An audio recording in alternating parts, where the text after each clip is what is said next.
En ce jour unique et exceptionnel de Kippour, sur le chemin du pardon et de la Teshuvah, du repentir, qui est notre destination en ce jour sacré, la couleur blanche nous accompagnera tout au long de la route.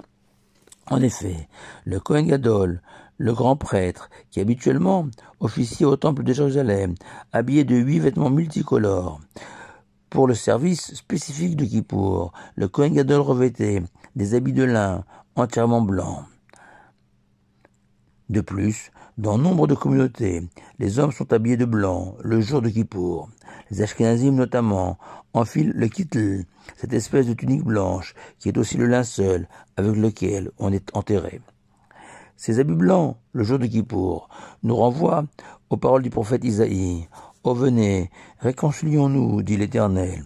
Alors même si vos fautes sont comme le rouge cramoisi, ils blanchiront telle la neige, ou bien si vos péchés sont rouges, comme le pourpre, ils deviendront comme la laine. » Ainsi à Kippour, un fil de laine rouge était attaché au corps du bouc émissaire, et selon la qualité de la Teshuvah des enfants d'Israël, ce fil rouge blanchissait miraculeusement, à la plus grande joie des spectateurs du tableau final du bouc émissaire, jeté du haut d'une falaise pour expier les fautes du peuple juif.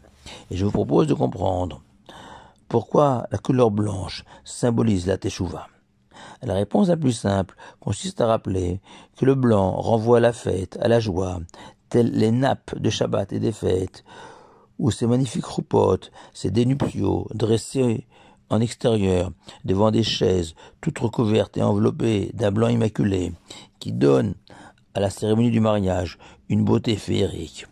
Et même si on a tendance à l'oublier, Kippour est avant tout une grande fête, car il n'y a pas de plus grande joie sur terre que celle de se réconcilier avec son Créateur, son prochain, avec soi-même tout simplement, et qu'il est regrettable de se contenter de jeûner le jour de Kippour en scrutant anxieusement l'horloge pour s'assurer que le temps passe, alors que le jeûne n'est que l'écrin de notre Teshuvah, de nos prières, car un homme rassasié n'est pas en condition de se remettre en question, de s'interroger sur le bien fondé de ses actions. Et que le Talmud décrit le bonheur qui submergeait le Kohen Gadol à l'issue de Kippour, le grand repas organisé en son honneur, car il avait su, par son service, guider les enfants d'Israël sur le chemin de la Teshuvah. Une deuxième explication du choix du blanc à Kippour renvoie aux anges qui, selon le prophète Ézéchiel, sont habillés de blanc. Or, en ce jour sacré, l'homme débarrassé de ses fautes ressemble à un ange qui, par nature, ne pêche jamais.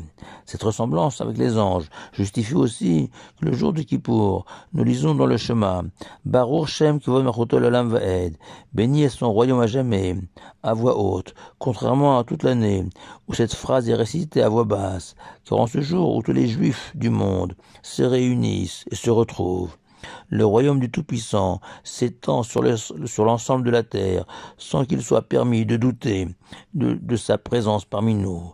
Dès lors, nous pouvons clamer haut et fort, tels les anges, la grandeur du royaume céleste. Une troisième voie possible est d'expliquer que le blanc renvoie à ce merveilleux cadeau que nous offre la fête de Kippour, une page blanche pour la nouvelle année, où on aura effacé toutes les taches et les ratures de l'année passée, car Kippour signifie littéralement une couverture, car en ce jour, Dieu dans sa miséricorde infinie va accepter d'enduire de blanc le tableau de l'année passée.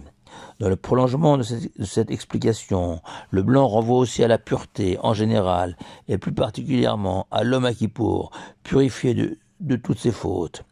À l'instar du grand prêtre au temple de Jérusalem, qui s'immergeait à 5 reprises dans le mikvé du temple, ou bain rituel, pour se purifier. Nombre de juifs ont d'ailleurs cet usage de se rendre au mikvé la veille de Kippour. La quatrième et dernière explication est fondée sur la compréhension scientifique de la couleur blanche, car on sait que le monde matériel n'est que le reflet du monde spirituel. Or, la science a établi que le blanc n'est pas réellement une couleur propre. En effet, un objet éclairé par une source de lumière est perçu par l'œil comme blanc, car cet objet renvoie et réfléchit toutes les couleurs, contrairement aux autres couleurs que le blanc, où l'objet absorbe une partie de la lumière et renvoie une couleur définie. Or nous savons que la lumière symbolise la Torah et qu'un homme pur et juste est non seulement celui qui a absorbé toutes les lois de la Torah, mais aussi celui qui brille de mille feux par son aura spirituelle, et que comme l'écrit le Maharal, le blanc renvoie à la véritable essence de l'homme, qui est de servir l'Éternel de tout son cœur et de tous ses moyens, et ainsi de faire briller son âme à chaque instant de sa vie, et qu'à Kippour, au moins un jour par an, on se doit de rêver à un retour vers notre véritable nature, le blanc, sans le vernis des autres couleurs, symbolisant l'homme qui sélectionne ses mitzvot. Dans cette perspective, les cheveux qui blanchissent sont un signe de sagesse de l'homme, dont les forces physiques déclinent et retournent à ses véritables natures, comme le suggère le rabbin Ariel Wirtenschlag de Thionville. Dans une vieille publicité, on proposait à une ménagère d'échanger gratuitement son paquet de lessive Ariel contre 2 paquets d'une autre marque. Évidemment, la ménagère refusait. Par contre, certains n'hésitent pas à échanger Kippour, le meilleur des détergents, contre une journée de bavardage avec des amis qu'on n'a généralement pas vus depuis Kippour dernier. Dommage. Khatima Tova à vous tous.